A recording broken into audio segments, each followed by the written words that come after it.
Today we're going to talk about pricing. One of our stakes in the ground is that we believe advisors' time has value, and the industry is giving away a lot of value, which if that's your practice today, that's fine.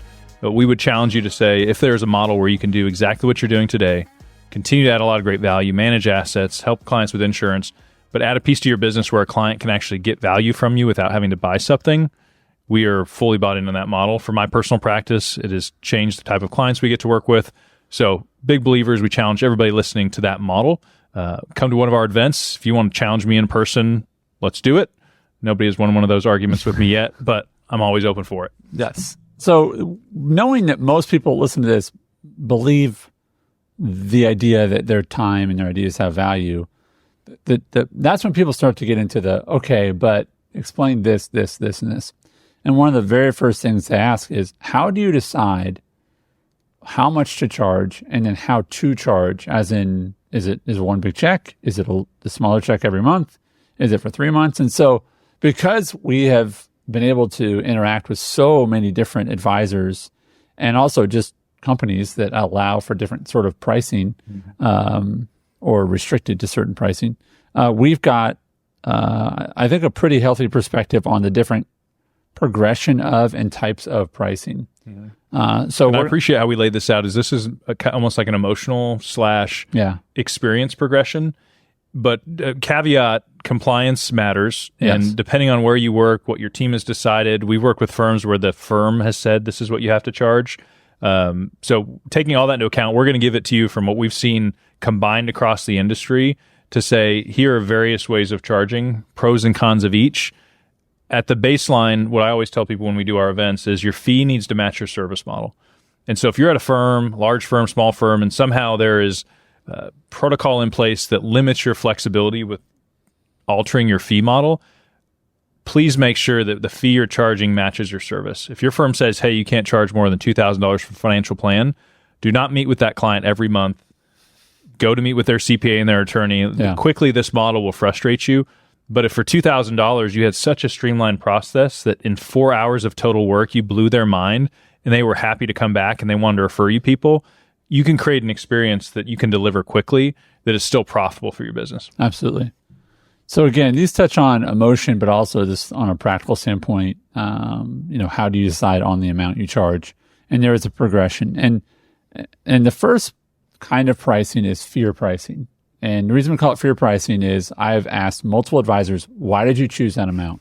And they said, I was afraid to charge any more than that. And it's interesting is that amount is, people don't talk to each other about setting this amount, but the fear amount is usually around $1,500 to maybe $2,000, but usually less than $2,000. Yep. So why aren't you charging more than that? Where'd you get that number?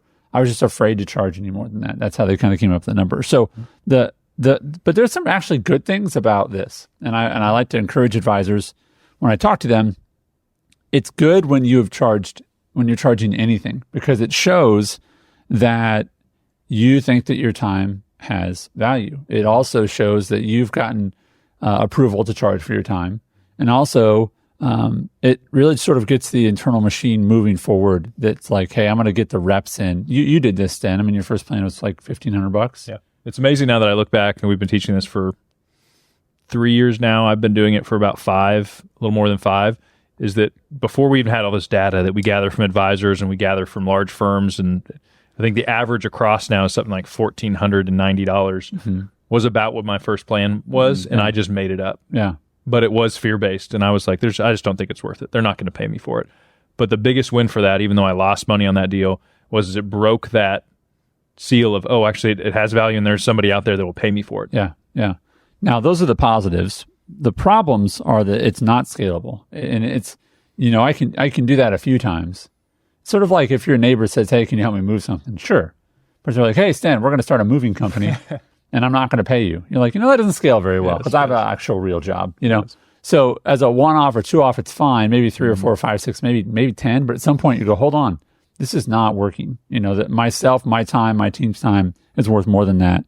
I think another problem is that when these prices are that low, this investment in your plan is that low, it doesn't communicate a whole lot of value. Mm-hmm. It definitely doesn't create urgency in a person's world for them to say, I believe in this enough to commit this amount of money. And that's on us as advisors to show the value is there for them to even pay it. Yeah. So if somebody comes in and you're like, hey, I'd like to be your advisor. I'm going to do good things for you. Here's a bill for $3,000. And they say no, well, I'm not surprised. But if you have a dynamic whiteboard session, you give them ideas, and in there you've given them ideas that pay for you 10 times over before they leave the room, that they shouldn't say no to that value if you do it correctly. But there is a cost to having somebody as a client. You have to figure out what that point is. And we challenge advisors that somewhere around $300 to $3,500 should be your minimum fee. And if you're scared of that, then make sure you step up your service so that it's a deal. Like they get so much value for it. But at this point, you're probably losing money. You're probably slightly frustrated. There's pros to it, but it's not going to scale. It's a season that you need to get through as quick as you can. Yeah, that's a great way of saying it. And you touched on this a little bit, but at this price point, you will resent some clients for contacting you, quote unquote, too much. That's right. And the problem is you gave them an all access pass for $1,500. They're just using the pass, right? It's not their fault that you sold them a pass, right? And the other issue is, a lot of times early on, you're just not very clear on expectations. Your service schedule is not very dialed in. And so it's probably because you don't know what it is yet. Yep. It took us a little while and we're still dialing it into where it's like, how does somebody say yes, clearly understand what they're getting? And we even use visuals of a timeline of saying, okay, we're going to do this first, then this. Right. So as much as possible, and we still leave in there that, hey, we're available. If something happens and you have no one else to call us. But if possible, we're pushing those questions to the next strategy meeting. You train your team to say, we're going to do everything in our power to streamline this, knowing that we'll get pulled off every once in a while by somebody from a situation they didn't expect, but you are in control of this service model. The next stage of pricing is confidence pricing, and this is where you simply raise your prices because you've realized and recognized the actual value of your services. You're saying, oh my gosh, I could literally charge twice as much. They would still say yes. My staff would be compensated better, as in, that it's not, you're not going to be losing money on that. And I would also say this, one of the biggest pros is that it will attract more ideal clients. I think that if bargain hunters will talk to other bargain hunters, right? But once you charge this level of fee, and again, we encourage people to start at around that $3,500 mark, is that people will see you as a professional. Right? Like, I don't expect great food for $5 for a meal, right? I'm like, okay, that's not going to be good for me, right? Now, I have a different expectation the higher the fee goes. Yeah, and as you hear us talk through these pricing models, I'm comfortable with all different types of models. We've had advisors that charge $300 a month. We have advisors that charge $50,000 up front. There's so many ways to do this. We are giving you different variations. Option 1, we're saying you need to move through it. I don't want you to hang there. Option 2, could somebody sit in this for a while? If they came to me with an amazing business model that scaled and created other lines of business for them, there's a version of tier 2 that I'm like, okay, I'm okay with that. Unfortunately, still people at this point give away too much value, or they stay stuck in giving the $1,500 value, or they're not checking in enough. They don't have a streamlined process. And that even $3,500 to a person is like, wait, why am I paying this? And so at all times, think of how much time you're spending, your service, and the fee. And we need to keep those in alignment. Whatever your billing service model is, we're open to different variations of it. We're not going to tell you about one, but those have to be in alignment. Another negative to confidence pricing is that this is usually accompanies a 12-month cycle. So you're saying, hey, it's going to be this much, either quarterly or semi-annual, whatever it might be. Or monthly. And so you feel like you have to do something every month for this person. This is sort of the 12-month service plan. And, as an example on a How to Charge Live event, we go through and show what you do every month for the 12 months whenever that person onboards. But there can feel a pressure. If I'm paying you the same amount as your client every month, I feel like you should be doing something for me every month, almost to the same degree. It's like if I have a subscription to a movie service, it's like, I expect the same amount of movies available every month. It's not like, this month you have 1/10. This month you get none. Like, that doesn't make sense. I pay every month, right? So that could be an issue.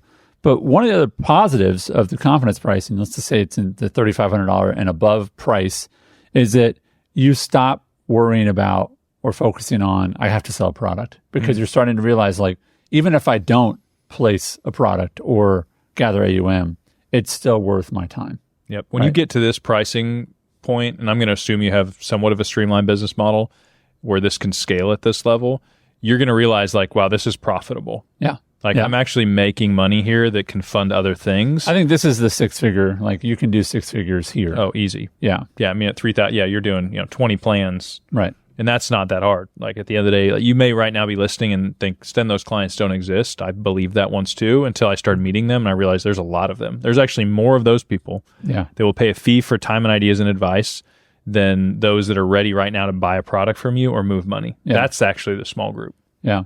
And I think, again, proof of this is that you can go find computers. I bought my youngest, Lucy, a Chromebook for her schooling this year. She's in middle school now.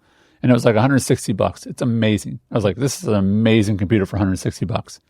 You want the cheapest Mac possible? It's like $1,000, right? Yeah. And so it's like, well, why would you spend $1,000 when you can spend $160?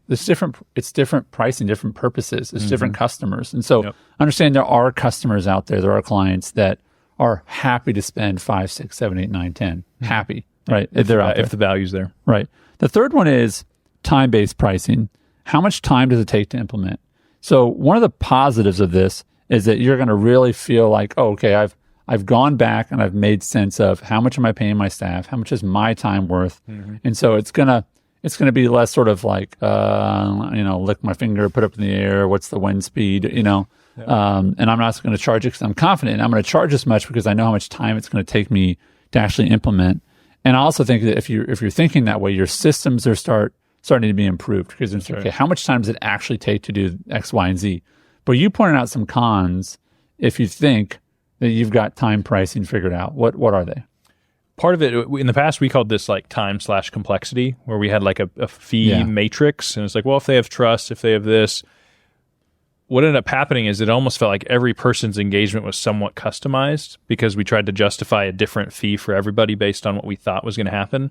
And we knew that if we were helping somebody with a complicated estate planning, there was probably 4 hours into that. And that we had some data to ballpark it. But then we realized that also was frustrating to scale because the team was like, okay, now we got to redo this. Now we got to redo this. So there is something to be said I want you to be able to justify your fee, that you're not just picking it out of the air every time somebody comes in. Even if you deliver amazing value and they're happy to do it from a business standpoint, that just doesn't feel good. For me, it always felt somewhat unkept, untamed. But now where we've moved, and we'll talk about this in a little bit, is more of like we have a product. We have a service we offer that's comprehensive, that's a great experience. Yeah. And you pay us for that, but we can deliver it at scale with the same level of high value because I have to consider my team.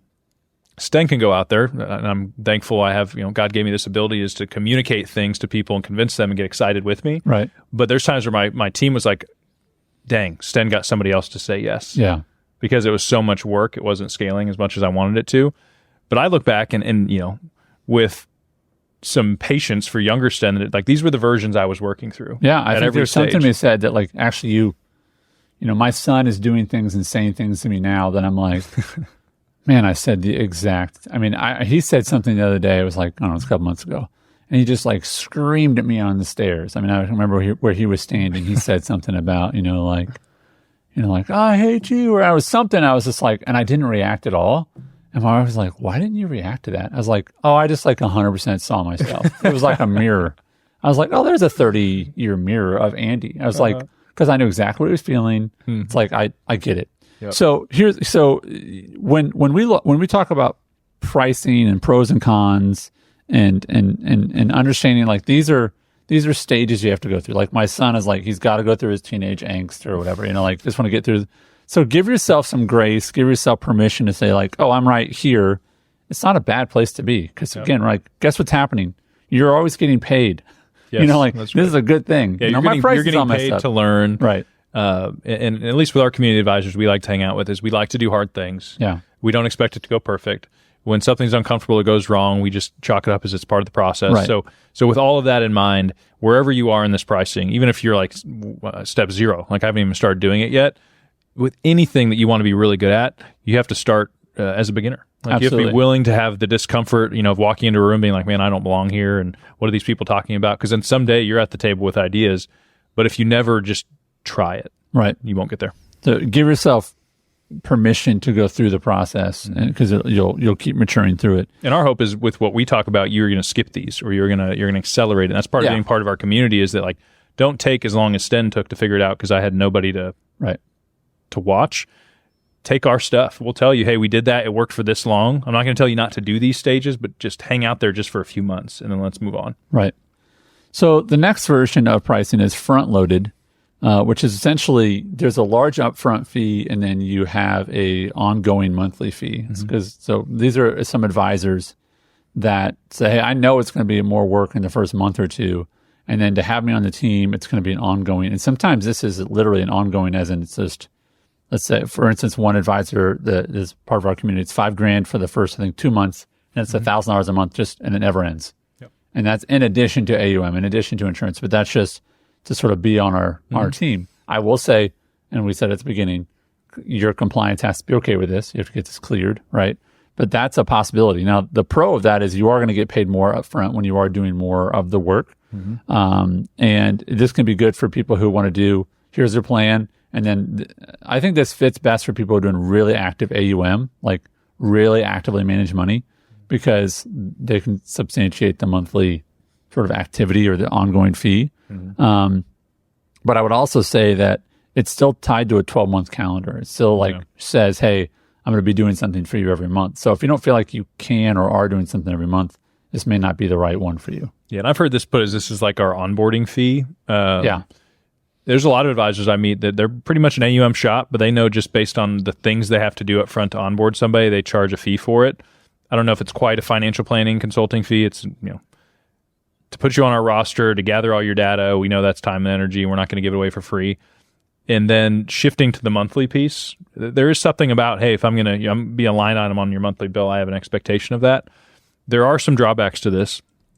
We are shifting out of this model now, just because the business owners and different things we work with, there's enough complexity that we would have somebody agree to a 12-month engagement.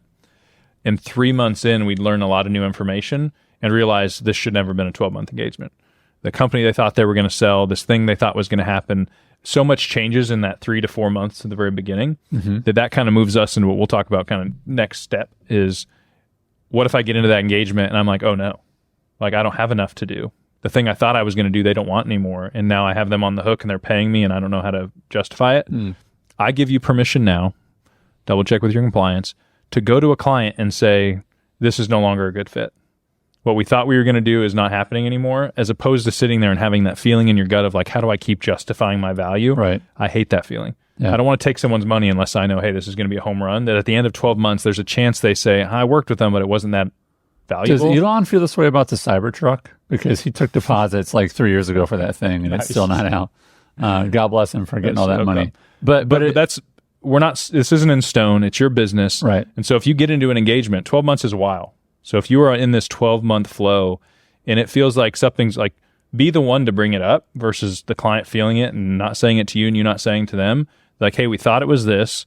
Do you go to them and refund the entire fee and say, hey, this was just different. We're here to help. Let me know when things change. Do you just stop it there and say, hey, let's check back in 6 months? Yeah. The goal for planning consulting is not to get every single dollar possible from somebody. It's to add a lot of value, generate a profitable income stream for your business, but leave them with a great experience so they either come back and do other business with you or tell people about it. So don't put that at risk by being so set in a 12-month calendar.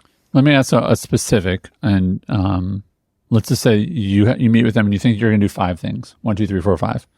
And it turns out that number 4 was probably the biggest like impact. Like, oh, that maybe is a $500,000 idea, right? And then you go through and let's say your fee is $15,000. And then turns out number 4 is not going to happen. That's where you're saying, hey, I'm going to go back and say, hey, Mary, I know we agreed to this fee for this amount of, we turned out number 4 is not going to work.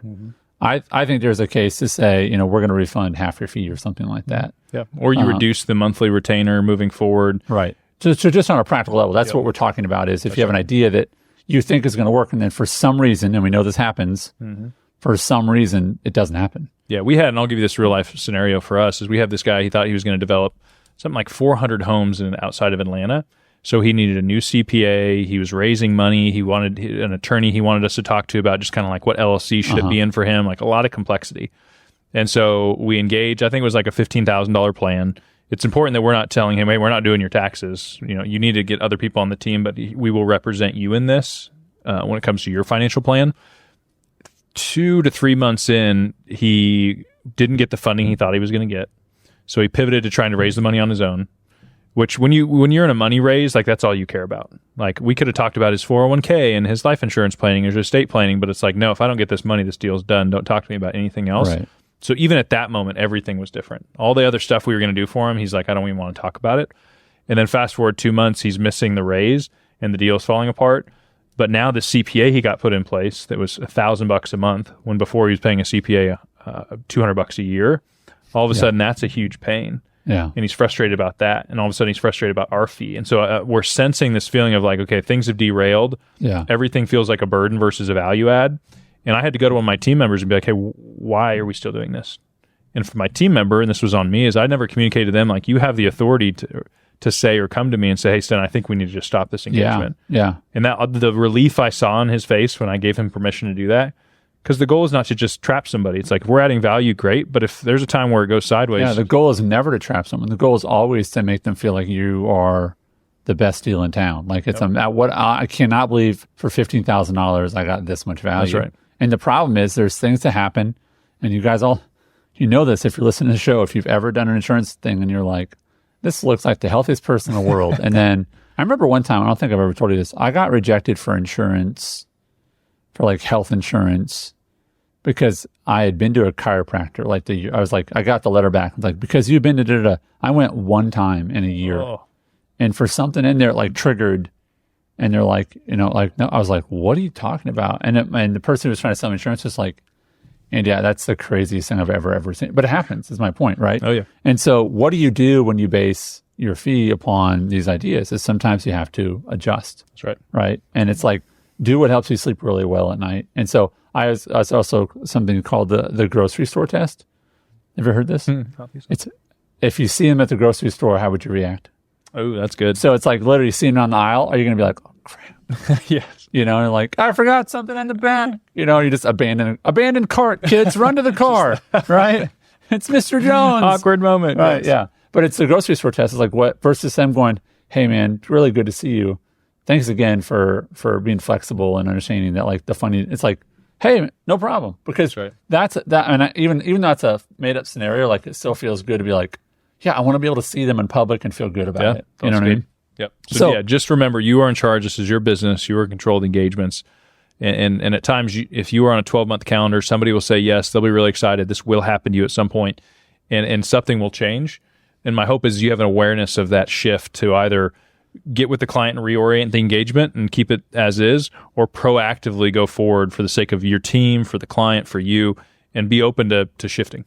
So the last one, just to wrap this up, the condensed pricing is you're going to get paid for a smaller period of time. So you could have a 3-month engagement because you just know maybe 3 to 4 if it draws out, but you're going to avoid a 12-month necessarily, not in all cases, but in some cases you're going to say, hey, this is going to take us 3 to 4 months. The team knows that, we're going to be really active on this for 3 or 4 months.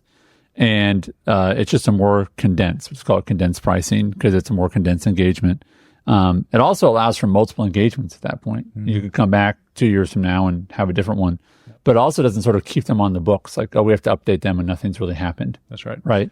Yeah. The short of doing like a retainer-based model or a contingency, where it's a percentage of the value add, that's tricky in our business because there's some things you could technically claim we just saved you hundreds of thousands. Yeah. And there's certain businesses out there, whether it's like cost seg studies or R&D credits, to where CPA or different types of firms will say, hey, we get 20 or 30% of the money we save you. And that's based on the idea of, well, it's money you wouldn't have had anyways, so I might as well get a percentage of it. The tough time sometimes is that's like 50, 60, 100 grand. Mm-hmm. And when it comes to cost segregations or R&D studies, I know now that there's firms out there that'll do that for a flat fee. So it'd be really hard for me to go to a client and recommend they go to a firm that charges 30% when somebody would charge them 10 grand and they save $70,000 for the same thing. Right. And so for me personally, I've stayed away from any kind of, hey, I think I'm going to save you this much, I'll take a percentage of it. Just overwhelm somebody with value. Yeah. Be generous with that. If you someday save somebody $1 million and they pay you 10 grand, like good for you, good for them. But the 10 grand is still going to be really profitable for my business. Yeah. If I'm saving somebody $1 million and I get paid 10 grand and I'm unhappy about it, then I'm going to revisit my pricing altogether.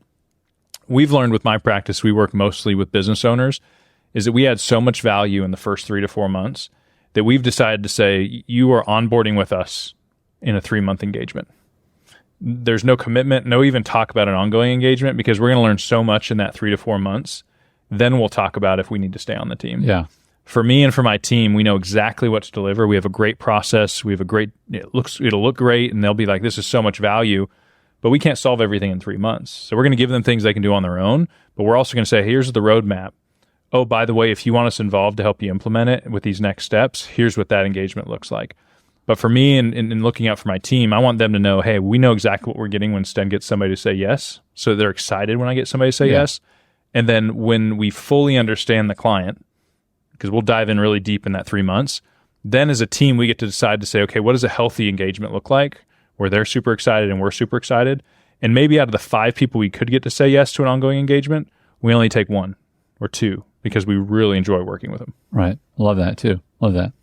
Well, I'm going to... One thing I'll mention real quick before we... is this is the kind of thing, and we'll dive a lot into this in our live event. Yeah. And if you're listening to this before September 2023, September 18th and 19th, this is an example of the kind of the depth we'll go into something that the advisors that leave that event are like, oh, I know what to charge. Yeah.